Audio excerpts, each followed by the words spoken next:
Good morning. You'll have to excuse my voice. We were cheering them on a little bit yesterday afternoon. It takes about 24 hours for it to bounce back, so I'll do the best I can. I'm really glad you guys are here. I want to make sure that I always start off all of my talks the same way. I'm a product of Ohio high school football. I'm a product of Ohio high school football. I played football, high school football in Ohio. I played college football in Ohio. I coached high school football in Ohio. Greg said 16 years. I was a coach for 24. I was a head coach for 18, but I coached high school football for 24. So I'm still a high school football coach today. And I want to make sure that all of you that are in the room that are high school football coaches understand this, and I'll tell you this again and again and again, because it's true. The guys I coach with and against today are no better than the guys that I coached with and against in high school football. Don't ever let anybody tell you that. Don't ever let anybody try to convince you that because you coach high school football, you in some way, shape, or form are less intelligent, less gifted, have a lower ability level than somebody at some other level. You've made different choices. But I can tell you emphatically, with great clarity, because I've seen it, there's an awful lot of you guys that are sitting down in those chairs right now that are every bit as good a coach or better than I am. I got lucky. All of a sudden, my path changed a little bit at the end of my life, and now I found myself to be coaching at the greatest football place in the history of college football. But I'm not any better. I'm a high school football coach, and that's who I am and how I'll die. I want to talk to you a little bit about your responsibility as a high school football coach before I get into specifics, because I think this is important. If you're an assistant coach, and my guess is that a lot of you are. How many of you are an assistant coach? Come on, this is going to be a participatory exercise. If you're an assistant coach, your job as the assistant coach is to make the job of the head coach easier, period. That's your job. Whatever it takes, in whatever capacity you can, make the job of the head coach easier. That's your job. If you're the head coach, how many of you here are head coaches right now? If you're a head coach, your job, your responsibility is to take care of your assistant coaches. And when I say take care of them, I'm going to tell you you can do that in a variety of ways. First of all is financially. When I was a head coach at Colerain High School, I never took a raise. For 16 years, when I finished, I got paid $7,200 to be the head football coach at Colerain High School. My assistant coaches got $6,900. They got raises 3 times. The next time, I couldn't give them a raise. They were going to be making more money than I was. We were at the limit. But when I say take care of them, I don't mean just by financial means. Give them responsibility. Give them leadership. Let them be the head coach of something. You're an assistant coach in the audience today. You should go to your head coach following the weekend, during the weekend, whatever, and say, Coach, I want to be the head coach of something. For my staff, my guys were always in charge of something. Every guy. I had a head coach of recruiting. I had a head coach of equipment. I had a head coach of the off season. I had a head coach of the weight room. I had a head coach of any number of different things. And I let them do it, and I let them be in charge. So if you're an assistant coach, go grab some responsibility. If you're a head coach, give something away. It'll make your life easier, and it will help prepare your guys to be head coaches. I was lucky. I ended up with 9 head coaches that coached for me. 9 over the course of my career. That's pretty good stuff. There's still guys. One guy just got a head coaching job this offseason that are becoming head coaches. That's your responsibility as a head coach. Next thing I want to share with you is this. Now that I'm in this job, I get the opportunity to travel around and see everybody. High school programs from all over the country. There is no better football than the football that is played in Ohio. But I'll tell you this, what separates the great teams from the good teams, from the bad teams, is always the same thing. It's their off-season program. If your off-season program is not demanding, rigorous, and productive, you're going to get beat in the fall.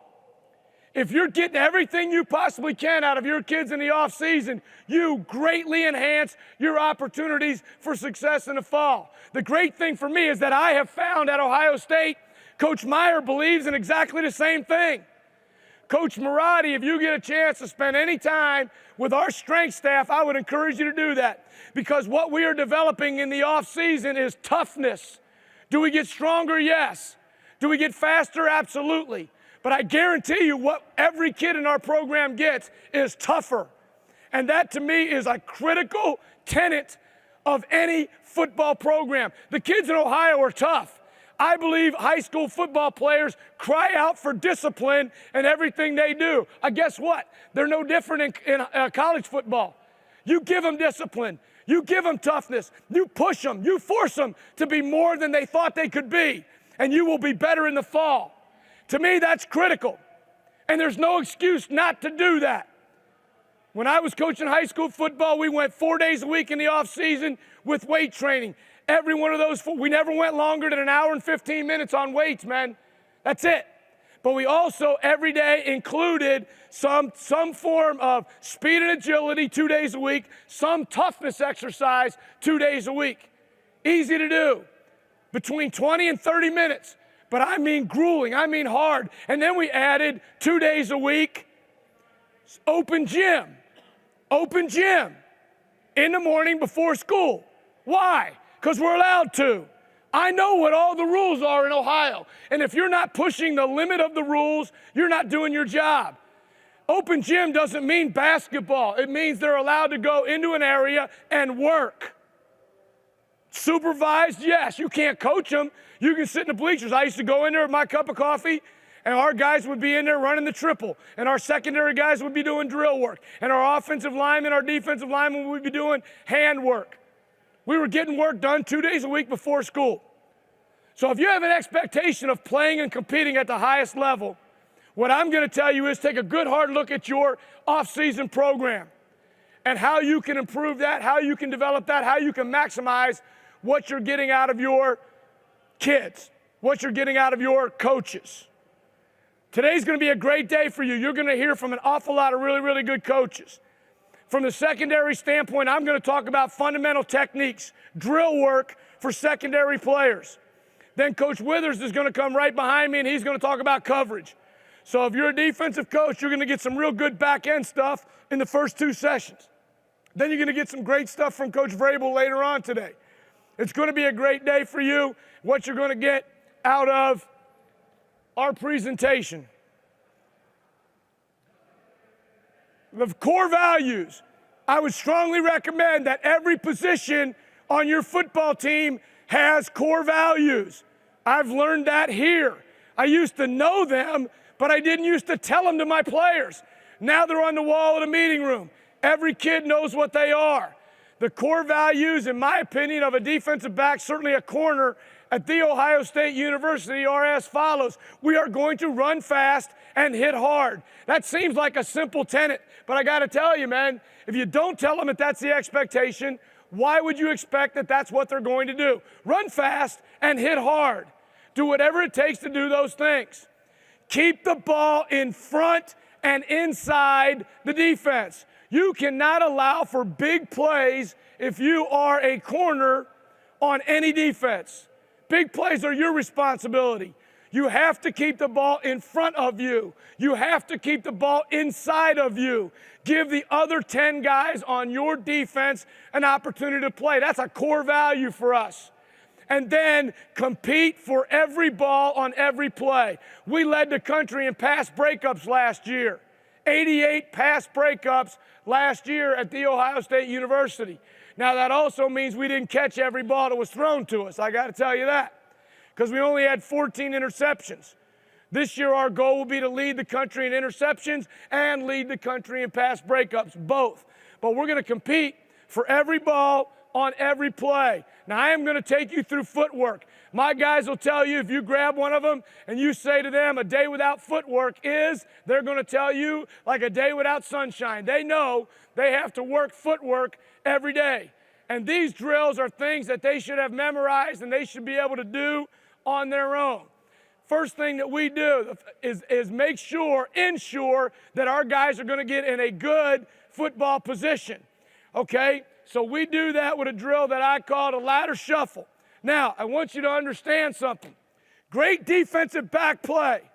Great defensive back play is all about change of direction. You got to be able to change the direction you're going and go a different way as quickly and as smoothly as possible. That's what footwork is all about. And the only way you can change direction is to have your cleats in the ground. You cannot change direction if your feet are in the air. It's impossible to do. So I worked this very simple little drill with speed ladders that I call plant trail. What I want to do is I want to make sure in a football position that they get this foot down before this foot comes off the ground. If you have your guys and you have them go, you're going to see them doing that, right? They're going to be up in the air. I want to get foot down, plant trail, plant trail. And while it may look slower, it might take a little bit more time to get through the ladder. What it does give them is the opportunity to change directions. Most of the things that I'm going to do are going to involve their eyes. Because if you don't train their eyes, you're going to find that they're going to have their eyes on the ground. More often than not, they'll look down at the ladder than look up at the receiver. So the way that I control that is I just hold up fingers. And I make sure that they're telling me how many fingers I have up. That forces them to do more processes mentally, right? They're doing a physical activity, they're doing a vision activity, and they have to do a communication activity. All in one step. Ladder shuffle. So all I'm doing is working plant trail, getting their feet back on the ground, going from left to right. This isn't brain surgery, okay? And I want to make sure that you understand it doesn't have to be hard. The next piece of the puzzle, I said change of direction is the most important skill for a defensive back, so I'm going to practice change of direction. I put them in the middle of the speed ladder, and now I'm just going to hold my hands up, and whichever hand has the number, that's the direction they go. So they got to tell me the number, and they got to go that direction. Not real hard, but what am I doing? I'm making sure that they have a chance to sit down in a good football position. And just in case anybody doesn't know what that is, I want to have my ass over my heels so that if I take a crap, I don't get any on my shoes. I want to have a good Z in my knees. I want to be able to read my numbers if I'm looking in a mirror. Okay, if I'm like this, I can't read my numbers. I want to sit down, be able to read my numbers. I would strongly recommend to you that you have mirrors in your weight room and that you have your players trained to be in this football position all the time. They can look at themselves and tell if they're in the right football position. So we want to try to start off and be in that position and make sure now we are changing direction. We don't want crossovers. We want to be light on our feet. We want to make sure that we're not hitting the ladders, and we go, okay? Not real complicated. I put this clip on there because if you cannot afford speed ladders at your school, we didn't have any money at Coleraine, so we didn't have anything, all right? Most all of you can get a can of paint. So you take a little can of spray paint and you put the ladder right on the field. That's an easy thing to do. Now you don't have to worry about it. It's there all the time, all right? Same drill. All we're doing is working footwork. Now, if you watch these two guys, you'll notice number 7's feet are too high. The guy in the front, see the difference? That's the difference between a first rounder and a fourth rounder right there. His feet are too high. When your feet are too high, you can't get them in the ground and you can't change direction. I don't want him working that hard. You see number 7's working harder than number 1. I want them to have efficient body movements. The purpose is not to see how much you can sweat. The purpose of the drill is to see how well you can change directions. Now let's talk about pedal and brake. Let's talk about pedal and brake. Critical skills in defensive back football. Got to change directions, right? You got to be able to go from backward to forward, forward to back. All of these drills are really, really important. First thing is, everything should start off in a good stance. Please make sure, when we're talking good stance here, we want to have our outside foot up. Our outside foot up. Why? Because I want to be able to have vision on the quarterback. If I'm going to be in an off-man coverage, my first two steps are always having vision on the quarterback. If I'm in zone coverage, I want to have vision on the quarterback. So I'm going to have my outside foot up. All right? The way I teach my stance, their feet go together like a jigsaw puzzle, just like that. All right? Their instep marries their whatever you call the other part. And then they go right here, about shoulder width apart. I don't want a wide stance because when I run forward, my feet are going to be very narrow. And when I run backward, I want them to be very narrow as well. Okay? What I teach my guys in a pedal is this.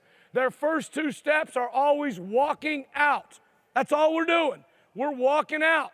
Okay? So when I do tempo pedal with my guys, I'm going to have them walk, go to half speed, go to full speed. Why do I do that?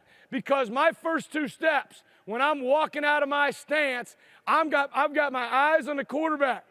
So I want to sit right here with my vision to the quarterback, and I'm walking out, and I am looking for three-step. I'm looking at the ball. Almost everybody we play is shotgun. So three-step means this, catching the ball and going right here. There's no movement. There's no drop, and the ball's coming to the ear. If the ball is coming to the ear, I'm done pedaling. I'm going to be braking and driving. If the quarterback is catching the snap and gaining depth, then I'm going to accelerate my pedal based on the tempo of the receiver. We're going to line up at 7 yards off of whoever it is that we are assigned to line up off of all the time. 7 yards. So now at 7 yards, I'm walking out of there. It's going to take a while before they beat me deep. All right? So I'm inviting the quick game throw by my alignment, and if I'm going to invite the quick game throw, then I've got to be ready to break and drive on it. Everybody understands that, right? So we're going to walk out of it. The next part of pedal and brake is the brake part. The brake part. And I'm going to tell you, I used to be a 90-degree T-brake guy, okay, when I started off. Then I went to run the feet like you're riding a bike, okay? And I thought that was the answer. I got here with Coach Withers, spent a lot of time because of his experience to being a 45-degree brake guy. And you say, why? What are the differences? Here's why. When I was doing a T-brake, I'm really having trouble braking over to that side, right? Away from my brake point. I got an issue there. So I go to the bicycle run because now I feel like I can get going. Here's the difference. When I'm doing that, I'm getting 4 cleats in the ground. Okay, 4 cleats. When I get a 45-degree deal, I got 7 cleats in the ground. And I can really stick that foot and go. Okay, so that's really what I'm trying to get accomplished now with that 45-degree T-step and drive back downhill. So we're going to pedal and brake in a variety of ways. I'll show you some of those things right now. If you don't film practice, I would strongly encourage you to begin to film practice. Everybody anymore has got an iPhone or an iPad. You've got a lot of different ways that you can film a practice. I'm not saying you got to go buy 10 cameras, but you can find some kid to hold an iPad up, and guess what? Your players can go look at that right away after practice, and they can evaluate themselves. Our guys are watching it. They like themselves, so they watch themselves all the time. And if you put it on film, you'll have a good chance to get that. So you see the tempo pedal here, right? You see the tempo pedal. We're accelerating out a little bit as we go, and then we're going to brake and drive. Now, what I want to get accomplished, I want to have that foot.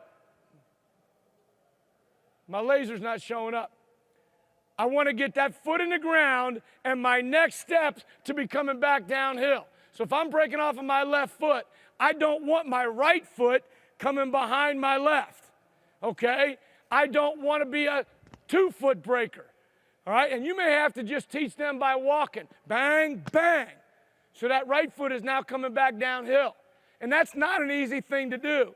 It's got to become an automatic thing to do. It's not easy. So right now, the guy on the left is a little high, and his foot's not turned quite as well. I like the position of the guy on the right.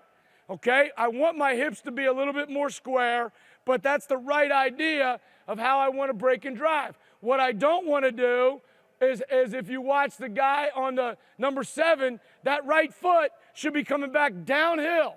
I don't want it to end up behind my left foot. So if you watch, I don't want that. I'm eating up time. I'm eating up time. Oh, thank you. Is it showing up? You want to just show it to him? No. You got to push what? Push that little button on. There we go. All right. So if I go back and show that to you again, thanks. That foot right there, daggone it. That foot right there is a problem. Left foot break, and then that drop step right there is no good. I like to finish drills with balls because that forces them to catch the ball. We don't have enough time here. We don't get enough individual time to get to have a lot of ball work. So watch number 12, the guy on the right, as you're looking at it. That's pretty good. Pretty good tempo, foot in the ground, driving, and coming forward. That's pretty good stuff right there. So pedal and brake. I recommend to you that you pedal and brake every single day. You notice one of the guys there was getting real high. I like to pedal and brake in the chutes. I like to do it in the chutes because it forces them to stay low. The higher they get, I got one, Coach. Dave gave me one. The higher they get, the longer it takes them to redirect their energy. If I'm down here and I come back downhill, I'm in good shape. If I'm up here, my weight is getting back and I can't redirect and get coming forward. So I want to fix that. I want to work on that by pedaling in the chutes. This is a little dark, but I'm going to use the chutes to keep them down. Now, what do you think the most natural thing for them to do once they're in the chutes is? What are they going to do? They're going to bend at the waist. That's exactly right, Coach. And if they're bending at the waist, where are their eyes going? Eyes are going down, head's going forward. So how do I try to coach them out of that? Same thing with the numbers. I'm standing in front of them, and I'm holding numbers up to force the eyes to be up. Because if the eyes are up, the face is up, the ass is down. Hard to have your face up and your ass high, unless you got some kind of funky thing going on with your spine. So I'm going to make sure that I stand in front of them and give them numbers in the same format. Now, I want to show you this. I think you got to multitask. I don't have a ball right now to finish this drill, so number 12 is finishing by coming to balance, and he's going to make a tackle. He's going to shoot his arms, bring his hips, and keep his face up. Those are easy things to do. They got to finish the drill somehow, right? Every drill should have a starting point and an ending point. So the ending point for us here is to finish by making a tackle. If I'm throwing you the ball, the finish point is catching the ball, tuck it away and go. If I don't have a ball, then you got to know to finish by making a tackle. That's an easy way to multitask and to get things done. It's a little, it's not really dark enough in here, but you see the drill. Watch the footwork here. Watch the footwork here. He's sticking and driving. You always break opposite. So if I'm going to go to my left, I break off my right foot. If I'm going to my left, I break off my right foot. So let's give us a little better view of it, even though it's up high. All right, so we're pedal and brake. You can do every footwork exercise. I do the W drill. I think I show you some of the other ones. Okay, pedal and flip. The hardest thing for a defensive back is that, and I tell our guys all the time, the hardest skill in football, man, is off-man coverage. I don't care what anybody says. They can tell you all about double teams with 600 pounds and all that other kind of stuff. The hardest thing in football is off-man coverage. That guy knows where he's going and you don't. You don't have any control because you're not in press man. You can't get on-body coverage. You've got to be able to read that route, You've got to be able to pedal with the appropriate leverage, and then at some point in time, you've got to react to what the receiver's doing. And you got to react quickly at the right time and with the right footwork. So when we're working pedal and flip, we've got to really work on our hips, being able to sink our hips down. Because as soon as we start to do that stuff up here and the guy goes the other way, we're not going to be able to flip back.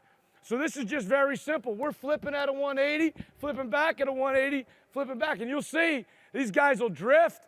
They'll be all over off the lines. We want to stay right on that white line as best we can. You see at the end, we start drifting. Watch 24. Stay right on the white lines. Pedal and flip. You got to have loose hips.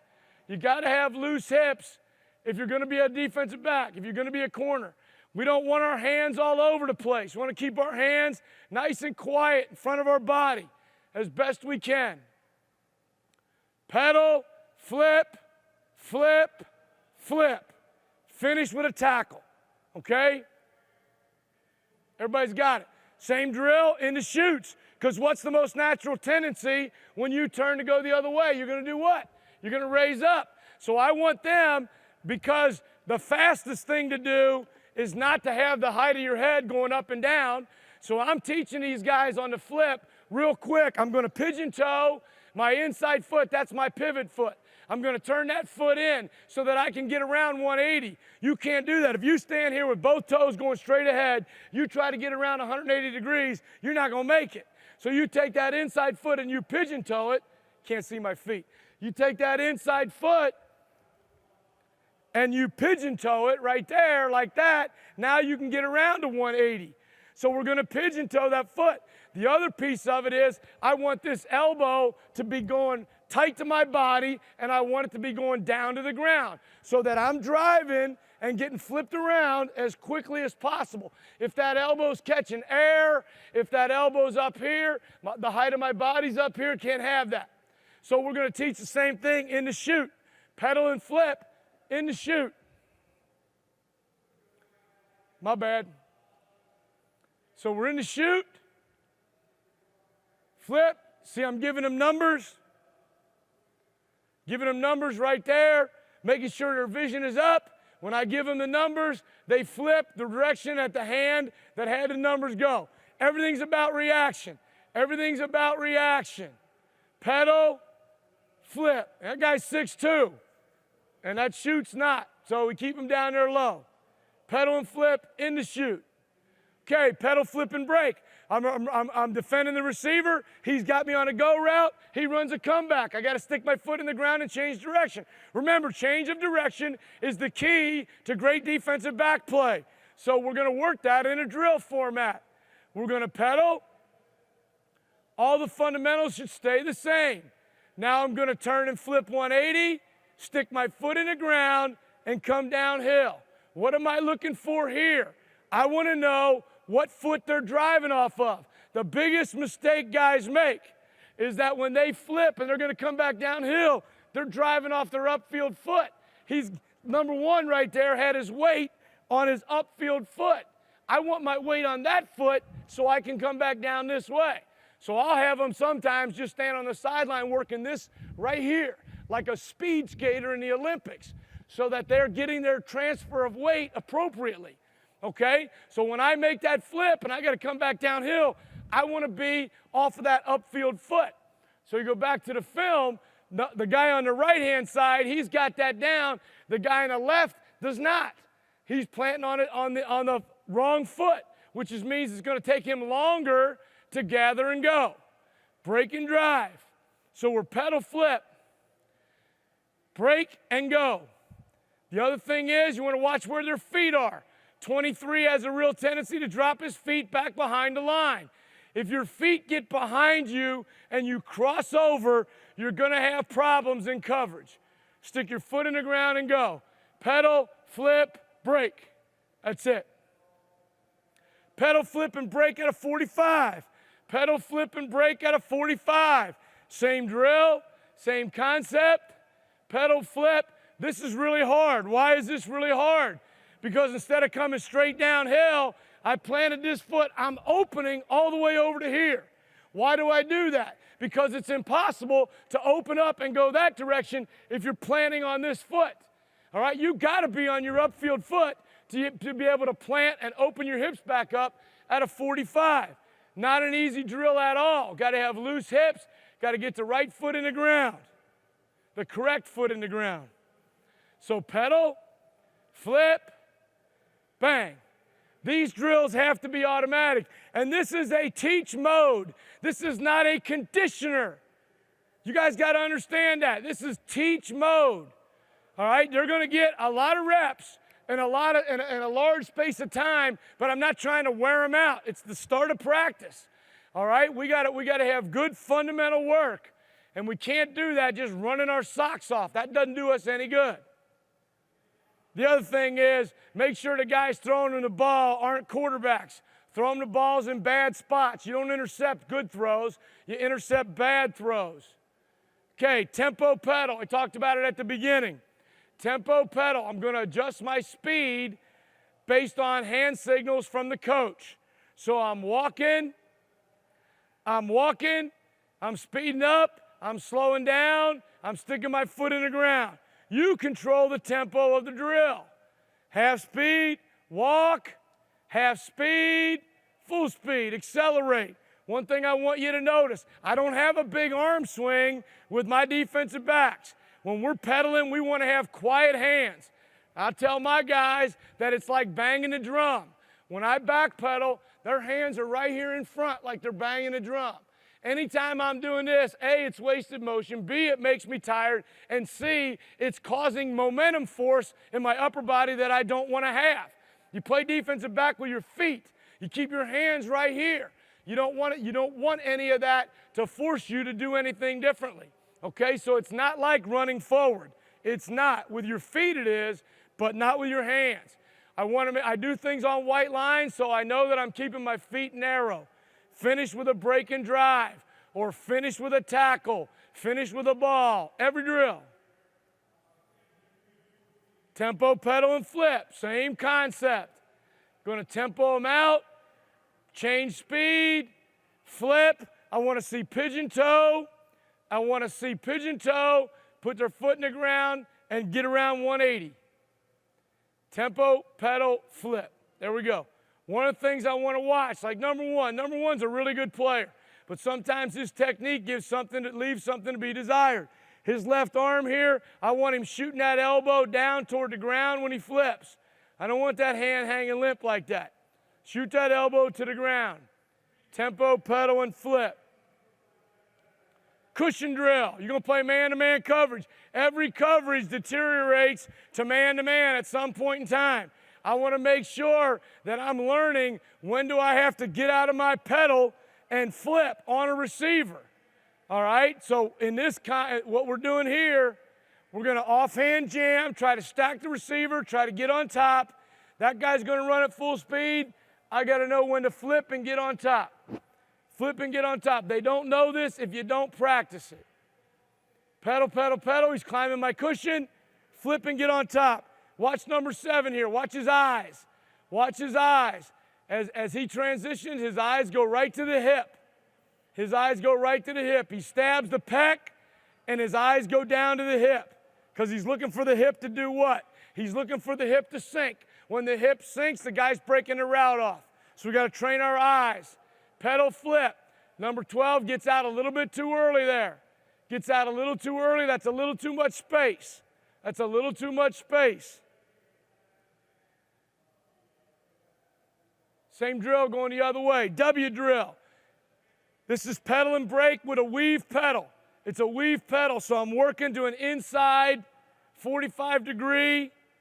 I'm working 45 back, planting off my left foot, and driving. A W, just like a W. Plant, weave, stick my foot in the ground and drive. Finish with a ball. Finish with a ball. Great exercise because on the second break they get sloppy. And you can see their feet. Number 9 broke off the wrong foot. Coming back the other way, right foot break. See his feet are too active. We want to get there. The second one was better. The second one was better. Stick your foot in the ground and go. Weave pedal. When I'm weave pedaling, I'm not crossing over. I'm staying square to the line of scrimmage. Do the same drill in the shoot. W drill in the shoot. weave, eyes up, stick my foot in the ground. See his head coming down? That's a problem. I want to make sure that I keep my eyes up the entire time. It keeps my ass down. Eyes up. That's no good. That's why you got to film it. He won't believe it if you just tell him. They don't ever think they do anything wrong. You got to show them on film. W drill in the chute. Pedal, break, and tackle. Pedal, break, and tackle. So now we're doing the same drill. Pedal, put my foot in the ground. I'm going to finish with a tackle. Now, Chuck Knowles said it a long time ago. I don't know if anybody else said it before him, but that's when I heard it. A good tackle incorporates a few things, man. Same foot, same shoulder. Same foot, same shoulder. That's important. All right, so what I'm doing on this drill is I want to see that right foot, right shoulder contact. Same foot, same shoulder. That gives me a chance to have power. And a rising blow. I want to go from low to high. A rising blow. Same foot, same shoulder, rising blow. First contact wins. First contact wins. That's Chuck Knoll. Rising blow, same foot, same shoulder, first contact wins. So right here, I'm working pedal brake, and I want to make sure that I'm making contact with the appropriate foot and shoulder. So it's all right shoulder right now, and it's all right foot. So go through the drill, and then we'll go left shoulder. While I don't know if I'm going to get to it, so I want to just comment about these, the little drawings there, those little 45-degree boxes. Again, easy thing to do with a can of spray paint. If you're a press man guy, it's an easy way to teach them how to have their feet, okay? So you just a 2-yard line, 2 yards in length, and then take a 45-degree, you got to get a protractor out there, take a 45-degree angle, and you have those 2 lines coming off. What I use that for is to teach press release. To teach press release, because when I'm in press coverage, what I do not want is to have a guy crossing his feet over, okay? So when I'm in press, I want to be able to have an offhand jam and my feet to be facing that 45-degree line. Does everybody know what I'm talking about? If you're looking at that line. So I just paint them on the field. They're on all of our fields. We got them in here. We got them outside. It's an easy thing to do. It doesn't cost you any money. So that's what those lines are there for. So this is pedal, brake, tackle. Pedal, brake, tackle. Same drill, you don't need to see it twice. Pedal, brake, tackle in the chutes. You can tell I use the chutes every day. Why do I use them? Because I want to keep them down. I want to keep their butts down, eyes up, seeing the numbers. Who's he visioning? He's looking inside at the quarterback, break and drive. Now it's left foot, left shoulder. Everybody gets that, right? I want to make sure I get through all of the drills that I got on here. Block destruction. Here we go. Block destruction has been a real area of emphasis for us this year, and it's something that we're not great at. The critical tenets of block destruction, I want to have inside hands. Inside hands. When I go to take on a guy who's coming to block me, a stock blocker on the outside edges, and if you were at practice yesterday, we did a little bit of it. I want to hat and hands him. I want to gain control. I want to extend, and I want to violently throw him off, so that I have proper leverage. Remember, my job is to keep the ball inside the defense. So if I throw him off to the outside, I got a problem, because now I'm inside of him. I've got to throw my guys off to the inside. So the drill we're working here does not incorporate all those things, but I'm trying to get inside hands with good leverage on the popsicle. I want to have a good explosion. I want to shoot my hands. Now I'm going to finish this drill with a cut tackle, all right? There are guys who won't teach cut tackle. I believe in cut tackle. We've got tight ends that are 6'5", 255 pounds. They're out there running. I'm not going to sit there and form that guy up. I'm going to chop him down like a tree. When I have the appropriate angles on a ball carrier, I'm going to cut tackle. Well, if I'm going to cut tackle, I got to teach it. So I use a crash pad and a pop-up dummy. I'm trying to throw my shoulder and my hip through the man and take that bag and wipe it out and finish. I don't want to slow down at all when I cut tackle. I'm running through the man. So I teach it that way. That's the way I want to finish, right there, through the man. Knock the play down. So I'm getting a lot of things out of this. I'm getting a little block destruction. I'm getting a little cut tackle. I don't want to hesitate like this guy right here. Coach Fickle, you see that? That's what I'm talking about right there. I got to go. Got to go. Don't have hesitation. Don't look for your target. Your target's going to show up. Pedal, brake, block, destruct, flop through the cut tackle. Cut, block, destruction. We're going to get cut. You guys don't get cut a lot, but I think it's important because it keeps your hands down. It keeps your eyes on your block targets. So we use cut balls. We use a cut ball, hands down, then we throw the agile bag at their knees. They got to get their hands on that bag and knock it down before it gets to their legs. We're trying to throw that hard at them so that we want to throw the bag through their hands if we can. And that's pretty good. That's pretty good.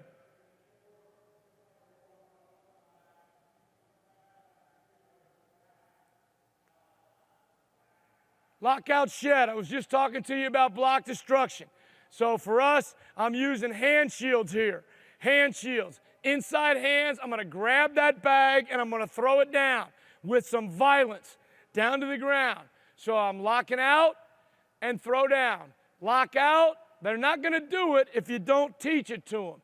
Now, in the weight room, Coach Vrabel does some great stuff. He was using it out on the field last year. Sandbags, man, sandbags. You can get. I don't think they're that expensive. You can put them on a sawhorse. You can put them on a stage in the gym. You can do whatever you want. But you get them in a football position. Shoot their hands through that sandbag. Shoot their hands and throw off. You can train that in the off season. That's important. There's really not a lot of exercises that we do in the weight room. We do that bench press all day long, right? We do cleans. We're doing all these linear motions. There's not a lot of strength exercises that you can do that are like this. You got sledgehammers and you want to beat a tire, take that sledgehammer and work those fundamental hip movements, developing that strength and explosion in the core area. And that's really important. Don't do a good job, don't have that taught a lot in the weight room. So that's what this drill is for. All right, now we don't have the sandbags out there on the field, but we're getting the idea of being in a football position, shoot my hands, and get rid of the blocker. Press technique, I talked about. I am going to have a little bit of time. Well, make sure you understand, if you're going to be a press guy, and you only have one fundamental technique, all defensive backs like to press. They all like to press. They think they're really good at it. They're not. What they do is they line up in there real close, and then they open the gate and let the guy run downfield, and they're chasing them. They're chasing them. The idea, you got to figure out and you got to understand why you're playing man-to-man coverage, first of all. If you're in press and you're playing man-to-man, why are you doing that? Your players have to understand that. You're not playing man-to-man to intercept the football. You're playing man-to-man to either stop the run or sack the quarterback. That's why you're in man-to-man. You're not in man-to-man to intercept the pass. I tell my guys right away, don't expect any in man-to-man. So from a press alignment, if we sit there and press technique and we do the same thing every time, we're going to get beat like a rented mule. So we got to line up and I use 3 techniques. Okay, I use 3 techniques. The first technique that I use, I call inch. And the reason that I do that is I'm playing man-to-man to do what? Sack the quarterback, stop the run. I got to buy time here. I got to buy time. All right, I don't want the guy running beyond me down the field. So I'm going to sit in my stance, and when the ball is snapped, I'm going to inch my feet backward. That's what I'm doing. I'm giving ground. I'm giving ground. I want to line up arm's length off of that man. Arm's length. I don't want to crowd him. That's what the receiver wants. What does the receiver want to do? He wants to get hands on you. He wants to make you lock your hips so he can go the other direction. I want to stay as square as I can as long as I can. I'm going to sit my rear end down. I'm going to be arm's length off. And when the ball is snapped, I'm going to inch backward. Then when the receiver makes his first move, I'm going to offhand jam. So the receiver goes this direction, offhand jam at a 45 degree. My hand goes right to his pec, and the reason I'm doing that is not to devastate him with my hand. I'm just doing that for control and balance. That's the only reason I'm using that hand, okay? And then if he counters, I want to open my hips and go the other direction. The other thing you're going to see in the drill work, I teach them without using their hands at all, because the crutch is grabbing the receiver. And if they start grabbing the receiver, they become very ineffective as a defensive back. So we're working the inch technique right here. We're sitting down, inch, inch, inch, inch, inch. I don't want a 2-foot start. Watch number 1. He jumps backward. I don't want a 2-foot start. I want to be inching just like my pedal. All right? And I want my hips to go at a 45. That's the reason I got my hands behind my hips right here. See number 9? That's pretty good technique. He's inching. He opens his hips. He stays at a 45. Then I'll add the hand. I get in a stance. Bang. Offhand jam. Watch number 1. Inch, inch, inch. Stab. Stab. Counter punch. I don't want a speed turn if I can help it. So that's one technique. I'm going to give you 2 other quick techniques, and I'm out of time. In press coverage. So we use inch. Then the next one we use is called shock. So I'm going to line up, same alignment. That guy got used to me doing what? He got used to me giving ground, giving ground, giving ground. So this time, I'm going to shock him a little bit. I'm going to get his attention. So I'm going to be in that alignment, and now I'm going to come forward. I'm going to go on the attack. I'm going to have a rising blow right here. My aiming point for my 2 thumbs is the V of the neck. You know, most of those guys got a little jersey that says something right here at their jersey. Go back and look at yours. I'll bet you got something. That's the aiming point for my 2 thumbs. Generally what happens when you do that, Chad, is those thumbs have a tendency to slide up and hit them in the trachea, which makes it hard to breathe. That's a good thing. That's a good thing. Now, you can't do that very often. If you do that a lot, the receivers we play against, they're just going to back up, swat your hands, and go on about their business. So that's a shock technique. Then we add a shadow technique. So I'm doing the same thing. Everything looks the same. He started looking at my hands. My hands are shooting at him. Now I shoot my hands, but I back up my feet. That's a shadow. Now he's swatting my hands because he saw him come up, but I'm backing up. He's not gaining any advantage right there. Okay, the whole concept, though, when you are in press coverage is to stay square and stay on top of the route. You do not want to be a trail guy. If you're trailing him, he is leaving you behind. You want to be on top of the route in press coverage. Am I out of time? Okay. We don't practice a whole lot of shock. There's those boxes I told you about so that I can get an idea of if I'm at a 45-degree angle or not. I think that's important to do. You want to make sure that you're coaching hand placement up. Okay, now we're in man coverage. We want to work on being in this guy's hip pocket. All coverage ends up man-to-man at some point in time. Now the guy has gone beyond me. He's beyond me. I'm hip to hip. I got to know if I am in phase or out of phase. In phase or out of phase. Stand up. Okay, so if I'm in phase, that means I'm running hip to hip. I'm in phase with this guy. The route's declared. It's a go route. It's a vertical. I'm hip to hip. If I'm out of phase, I'm right here. I'm never allowed to look back for the ball anytime that I'm out of phase. In this particular drill that I had up there, I'm in phase. I'm in good shape. My eyes are on his hip. He sinks his hips. Go ahead. I sink mine. That's all we're doing. We're trying to react. We're trying to teach vision on the hip. All right? So the hips come down, my hips come down. And then he breaks off a route. Hips come down, my hips come down. And then I want to cut. I want to go underneath an outward breaking route. Why? Because if he catches it, he's going to go out of bounds. I want to be on top of the inward breaking route. I want to cut the outward breaking route. Right there. Sink my hips and go. I think I'm out of time. Okay, listen, I want to tell you guys, anything, any way at all that I can be of any help to you guys. I know our whole staff feels this way, but for me, being one of you, it's important to me. If there's something you need and something that we can do to make your job easier or better as a football coach in the state of Ohio, that is what we're here for. You say, Coach, can you help me with this? We will get it done. We will get it done. Coach Meyer, 8 of our 9 guys are Ohio guys, which is great, but we all believe that the best high school football is played here, and if we can help you, that is what we're here to do. Thank you for your time and attention. Have a great weekend.